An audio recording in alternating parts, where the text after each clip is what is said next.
Сегодня мы переходим к Ел укытучысы профессиональ осталыгы конкурсы кысаларында галактика балалар ижады матбугат конференциясы өтте. Мында педагогик җәмгыять, катнашучылар, укучылар һәм жюри әгъзалары җыелды. Конкурс «Учитель года». Бу бәйге декабрь аенда башланды. Укытучылар ачык дәрес бирделәр, аннары мастер-класслар күрсәттеләр. Әле икенче елын гына шулай без үткәрәбез.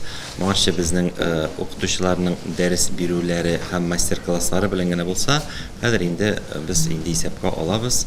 Аларның пресс-конференцияда үзләрен ничек күрсәтәләр. Пресс-конференцияда укыту процессының алымнарына кагылышлы актуаль мәсьәләләргә тукталдылар. Укыту процессында цифрлаштыру, авырлыклар, балаларга куркынычсыз интернет кагыйдәләрен җиткерү һәм башка темаларга фикер алыштылар. Имеете ли вы и ваши учащиеся представление об информационной безопасности? Мы изучаем с детьми, например, безопасность в сети интернет, как себя вести, как сберечь себя от каких-либо опасностей. Кукмара районының ел укытучысы бәйгесенең 3нче этабына 35 конкурсантның 11 чыккан. Инде пресс-конференцияда катнашу укытучыларны икенче яктан ача, чөнки без дәрестә, мастер-классында күпмедер дәрәҗәдә шаблон буенча эшлибез.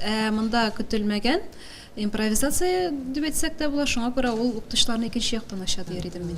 Чараның 3нче этабы нәтиҗәләре 18 гыйнвар көнне билгеле булачак. Җиңүчеләр ярышның зональ һәм региональ этапларында көч сынашачак. Әслим Мөхәммәтҗанова, Динар Хәбибуллина, Марат Сабирҗанов, Азат Нигъмәтуллин, Татарстан яңалыклары.